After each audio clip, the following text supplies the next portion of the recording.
All right, guys, we're going to get into the Greeks. I love the Greeks. I think it's so fun. Now, sometimes we call this the age of Pericles because Pericles is the ruler and really became this big uh, monolithic figure in this time period. But you need to understand that after the Persians conquered Mesopotamia and then they tried to conquer Greece and Athens and the whole little debacle that happened, they kicked them out. So you really don't hear about the Persians for a little while. And then, but you got to understand that this whole society has been built. You got the Spartans and the Athenians, and they have different views and philosophies and thought processes and their own gods, mythology. We'll get into all that stuff, but it's really kind of neat. So I'm just going to go through the basics of the Greek philosophy, the Greek history, the Greek, what came out of some of these things, because we get a lot of our architecture, we get a lot of our medicine, we get a lot of our thoughts with philosophy, all kinds of stuff. So maybe some of these names you'll hear about and have heard about, but let's go ahead and get started with this. So this is called, again, the Golden Age of Pericles. And so you've got the first part of this Persian War. So they win over Persia. Athens becomes the leader of the Leon League, and this is a grouping of city-states that come together. All right, so the city-states pay tribute to Athens for protection, and they basically help them along. All right, so Pericles is this ruler. 461 to 429 BCE, all right, and it extended democracy to most male adults having an equal voice. Now, obviously, in there, females are not included, although there are some later on that definitely have a very pertinent role in this process. So he rebuilds Athens after this war and makes it pretty crazy. Matter of fact, the Parthenon is part of that building. Now, this is dedicated to the goddess Athena. We'll talk a little bit about the Roman gods and the mythology in a different time period or different lesson. But just so you know, this is used as a treasury, a temple, and it's pretty cool. All right, so this is what we would consider the golden age of culture, lasting contributions to all aspects, primarily of the Western culture, right? And because the Romans took over after the Greeks, and then they took a lot of their cultures and spread them towards the Europe, where they didn't go necessarily towards the Asian area. So this is primarily a Western civilization type of philosophy, which is part of that process we talked about before. We got to study all types of philosophies and cultures, right? So the architecture, there's classical order used in buildings and columns. So you got the Doric period, or the simple, very simple way in which especially like the buildings are that you have. Then you got the Ionic use of scrolls and very beautiful type of simplistic design, but still very beautiful. And then you've got the Corinthian. This is that ornate and fancy design that a lot of things were put in, and a lot of people that enjoy the artistry and architecture. Many of you have said that you be interested in studying that. You will definitely have to study architecture. All right. So then you got your sculpture, Phidias. It's the greatest of all, or at least in some people's opinion, the greatest of all sculptures in Greece.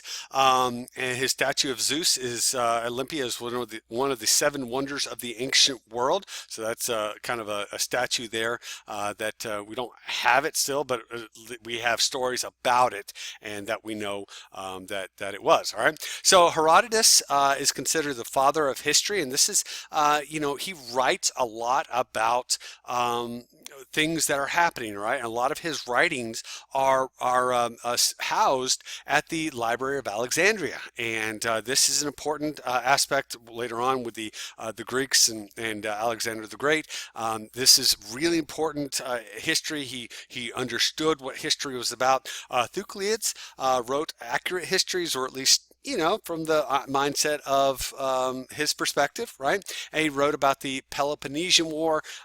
We don't really talk a lot about it, but it's very important of the time period that we're in, all right? So poetry is the literature of the time period. So you got Homer, who wrote epic poems, including the Iliad, the Odyssey, story of the Trojan War, Odysseus' return. Just fascinating stuff that is really a neat part of the way the literary devices are brought about. You got the dramas of the time periods. These are, I think it's called Aeschylus or Aeschylus is the father of tragedy, and Sophocles, I know that one, used well-developed characters in plays like Oedipus and Antigone. And these are, these are dramatic playwrights that have gone on into developing all kinds of different ways that we talk about it. Even actually horror is you can find a lot of horror ideas brought up in their own drama. All right. Obviously, science is a big part of this as well. You've got the Archimedes, which was the mathematician and inventor. He invented the screw, the heat ray, literally taking a almost a magnifying glass and creating a heat. And he's the one that had that eureka moment. I love that show. I don't know if you ever watched that show. Been a while, but Eureka is a great one. Hippocrates is the doctor and namesake of the Hippocratic Oath. Basically, the idea that doctors are meant to heal, not to take a life. And obviously, those of you that are involved in medicine, interested in going on to in the healthcare field, you will take a type of version of the Hippocratic Oath, which is interesting because it has some ethical, interesting comparisons there. And if you are interested in that, I highly recommend that you look at some ethics involved in the Hippocratic Oath, okay? Because there are definitely quite a bit there. Then, of course, you got the mathematics, the Euclid or the Euclidean method, the father of geometry. Not one of my faves.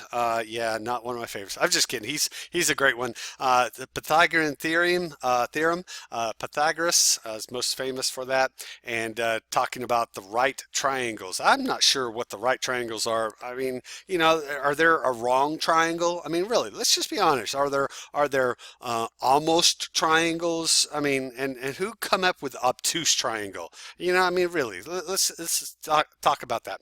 All right, and then last but not least, we got the philosophy. Now we'll be having a separate video on that because it is such an important aspect of how we think even today, and it's fun to look at some of their thoughts. So Socrates is probably the one of the most popular. Bill and Ted, Excellent Adventure, when they first came out just recently, they have a new movie that's coming out, the new Bill and Ted. So I'm looking forward to watching that. But they called him Socrates. But he is a popular philosopher, falsely convicted. Actually, was forced to drink a poison, all right, and died, killed by his the very people that he was trying to engage with, all right. Plato, it was a student. Matter of fact, Socrates, we don't have any writings from him. The only writings we have are actually from Plato and Aristotle that talk about what Socrates says. But obviously, the Socratic method, the way of answering or asking and answering questions, is a big part of what teaching is, right? And so Plato argued for a philosopher as king, meaning that he felt that there should not be any war because all philosophers would be the kings and the rulers, and therefore they would know better to not have war. Aristotle is probably one of the most well-known of the philosophers of the Greek time period, and he was a tutor of Alexander the Great, and of course Alexander the Great being one of the people that we'll talk about later on. So lots of fun stuff, real short, but boy, the age of the Greeks, pretty fascinating time period, and lots of fun to consider what they were doing, and really shaped a lot of the way in which the rest of the world viewed life. And yes, Western civilization, but that doesn't mean that the Eastern civilizations in the China and Asia region, Japan, they didn't take some of those things and use them within their own belief systems either. Okay, so it's kind of fun to look at that. We'll be studying a little bit more about the Socrates and Plato and Aristotle here in another lesson, but for now, this is the first one.